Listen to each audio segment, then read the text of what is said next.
Hey folks, your OS Reviews. You're watching our video first look and a quick review of the S6 Mini Smart Android Pico Projector. This one retails for $175, a little bit pricey but also competitive with other Android projectors on the market. So it has a full operating system embedded inside, although you can also mirror content from a smartphone or a laptop wirelessly and project it onto a display.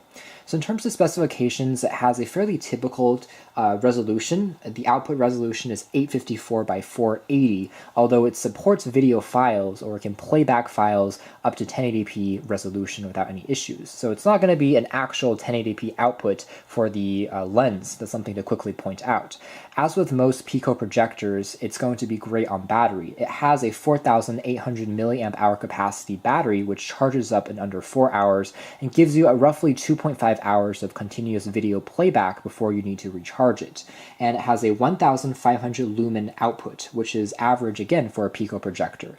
This means that it's energy efficient and very visible under low light and indoor conditions, but if you're outdoors and in direct sunlight, the image quality will seem a bit more washed out. Again, it has embedded hardware in terms of Android version 4.4, and in terms of specs, we have 1GB of RAM coupled with 8GB of built-in flash storage.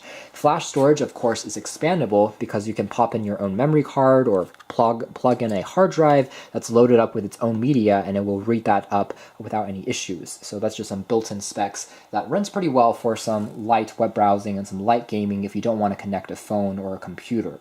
So otherwise, again, you can see it's very small, lightweight, and easy to take with you, and other specifications include built-in Wi-Fi. It supports up to 5G wireless, and there's also Bluetooth that can be used to connect a wireless mouse. So inside the packaging, which is fairly generic looking, we have the projector unit itself, which we'll take a closer look at in a second.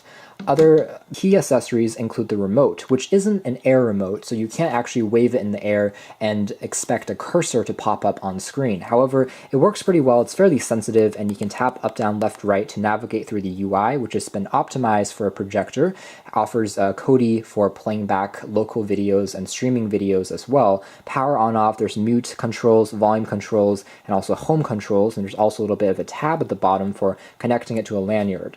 The very bottom here, it takes two AAA batteries, which is not included in the packaging. And there's also a mini tripod that you can use to attach onto the rear of the projector for attaching it at various angles for showing content on the screen. So you can project images anywhere from 20 inches, a very small display, all the way up to 120 inches without that many problems. I've always been a huge fan of Pico projectors, and this is no exception.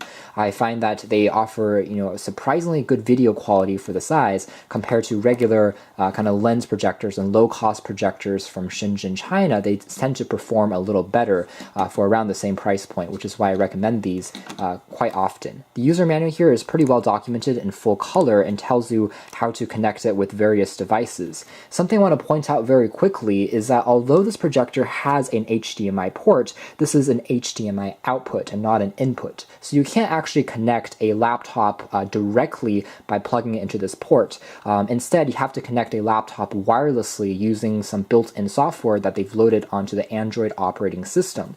Instead, this HDMI port is for connecting the projector into a traditional television, and that transforms the projector into a regular Android TV box, where you can turn a regular TV into a smart TV by connecting it to the internet and then watching Netflix or YouTube, stuff like that. So it's a two-in-one design. However, you do lose the ability for a direct input for HDMI.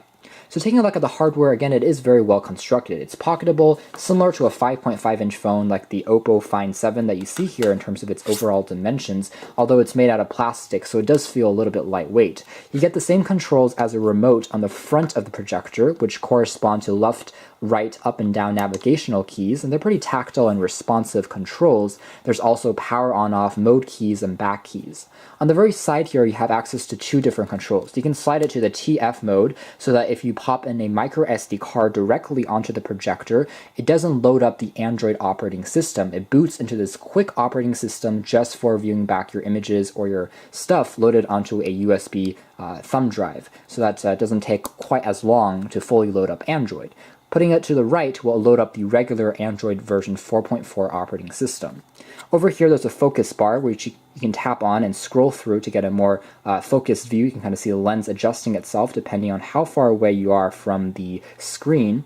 The very top here features just, again, some ventilation grills. The side also features a 3.5mm port for connecting into a speaker. Even though there is a built-in speaker, it's a little bit tinny and muffled just because, again, the projector itself is very small. There's also a proprietary charging port, and there's the two USB inputs, and finally a speaker and a microphone combo on the very bottom here. The back just features some basic info about the projector itself, pretty generic stuff. Again, it doesn't support really 1080p output, it's really just input resolution, but everything else seems to be pretty well made, and overall I think that it's a decent design and easy, again, to tote with you for traveling purposes.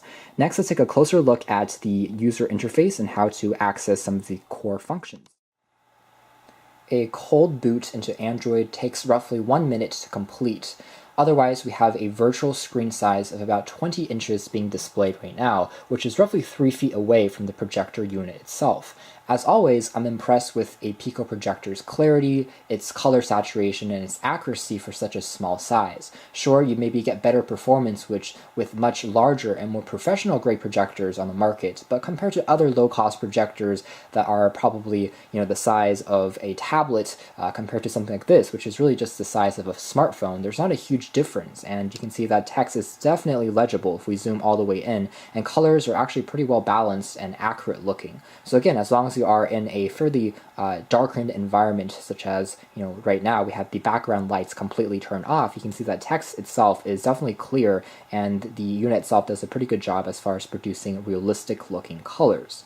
One thing I do have to point out though is that the interface, although it's easy to navigate using the remote, isn't going to be the best to navigate with if you are always navigating through hyperlinks on the web browser. For that, I do recommend that you plug in a mouse using the USB port or connect it using Bluetooth through a wireless mouse or a wireless keyboard for entering text more easily. You can see here that it has a pretty standard layout that offers some controls such as eShare, which is a proprietary app that you can use to connect a smartphone, both using the display and mirroring content, and also using your smartphone as the remote. So you can use the smartphone's touchscreen as the cursor for navigation and for presentations and the like. So that works pretty well, had no real issues there. You can scan the QR code and visit the link there to connect wirelessly to this application. Otherwise, there's also a YouTube client built right on in, although there are a few bugs that I found. For one, if you are navigating within YouTube and you want to go up and down through various videos, it actually isn't possible to do that using just the remote.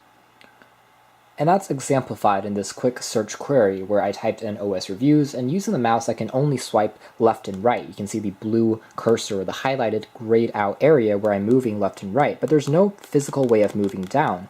Whereas using a mouse, you can see a cursor appear on screen, and it's a lot more flexible in terms of where it can go on screen. That seems to be a little bit of a limitation within the YouTube app that I found. Otherwise, you can also use the remote pretty easily for other things like navigating through Netflix and the browser. There's also access to quick versions of Facebook and Twitter if you want to quickly check your social media status. There's also Miracast as a more traditional method for wirelessly connecting the display from your phone onto the projector, and that works pretty well. However, there is a slight latency depending on your network speed. Since it's using Wi-Fi to wirelessly connect, it has to be on the same home wireless network. So depending on the speed of your Wi-Fi, if it's a little slower, sometimes the sound and the videos aren't going to be playing back at the same rate, which might be an issue if you're playing back some high action films. However, for presentations, that isn't so much of a problem. There's also AirPlay for wirelessly streaming audio if you want to do that. On the very top, the next tab takes you into the apps, where you can download more apps and go through your email settings. There's also music, a file browser for going through files when you have a hard drive or a thumb drive connected.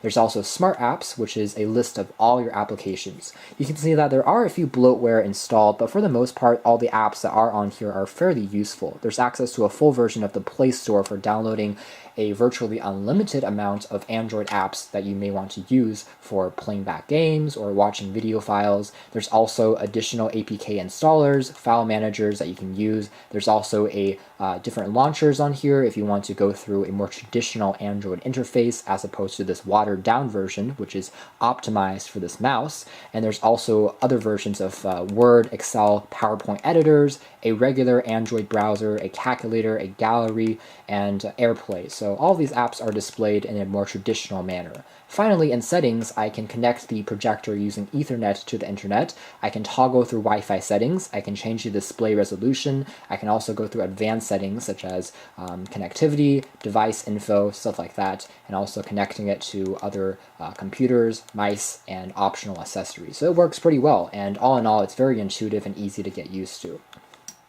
Here's the eHome Media Center launcher, which is an even more watered down version that takes into just 3 things: a media player, a media server, and settings. Also gives you time and date info. But this allows me to quickly play back files loaded up onto an SD card or a thumb drive directly, and kind of in the way of a less intelligent manner. But you can see that it works pretty well, and for the most part it also allows me to toggle through the important information, and when I'm done I can also tap on home on the remote to go all the way back. So it works pretty well. The only real limitations I found when using this was maybe the 1 GB of RAM. This is using a quad-core processor clocked at roughly 1.2 GHz, which is speedy enough for most web browsing and some light gaming here and there. Although again, I recommend using your smartphone as the cursor as opposed to the built-in remote, since it's not an air remote. But the 1 GB of RAM is a little bit limiting sometimes. If you're streaming back videos from YouTube at 1080p or 720p resolution, sometimes it will hang if you are playing back videos that are 2 or 3 hours long, and then you have to kind of close it up and then reopen up the program. Same thing with the web browsing. So there's are a little bit occasional cases of sluggishness that you'll encounter just because it's not running the most cutting edge of hardware on the market. But for most folks, it will work without any problems, and the Wi-Fi connection seems to be pretty strong and reliable. As far as browsing the web, it does a good job as well, although the utility is arguably not as high as watching videos or streaming content, since your smartphone will probably give you a better experience of web browsing than using a projector for that. But it works, and if you want to quickly bring up a link or a website for presentations, it works fairly well. Otherwise, going back home again, there's some additional info on the very top. You can see your battery status, connectivity status, and again, time and date. So a video playback test next. You can see that one of the limitations of this projector is that there's no correction for the keystone, for the angle. So if you have it tilted up at various degrees, there's no way of correcting it to make it a square if you're going from the bottom and projecting it all the way up at a slanted angle. But otherwise, it works pretty well. You can hear that there is a built-in speaker, and although the volume output is decent, it's a little bit tinny in terms of its sound. However, it does work, and I would recommend connecting to an external speaker if possible. You can see that colors are pretty well balanced, they're accurate, and I can also scrub between different parts of the videos without that many problems. So it remains pretty fluid and responsive as long as your videos are short. If it's a longer video, sometimes it will slow down a bit more just because of that limited RAM. To say that the S6 projector is surprisingly decent. There are a few limitations that you have to be aware of. For one, you can't directly plug in an HDMI input, which might not be great for folks who want to plug in a DVD player or want to connect their laptop directly. However, with an Android built-in operating system, it already handles most of the tasks you want to do, such as web browsing and some light streaming from sites like YouTube, Netflix, and Kodi, which are built in. With that being said, this is probably best suited for some on-the-go performance, such as for presentations and for sharing videos with friends and family when you have maybe no direct access to a larger television display, as opposed to being a full projector replacement, just because, with a full-blown projector, you probably have a bit more versatility with connectivity and ports. With that being said, the eShare, Miracast, and AirPlay apps, which are integrated, already work quite well, and we also like the long battery life thanks to the Pico battery saving technology that they used on board. So all in all, for such a small little projector, it definitely exceeded my expectations as far as the performance of the video quality and the overall battery life. And I think that if you do need a dedicated Android projector that's small, compact, and lightweight, this is a good option to consider. You can check out more details in our upcoming written article, but for now, this has been our video. Thanks for watching here at OS Reviews. This has been our quick video review of the S6 Mini Android Pico projector.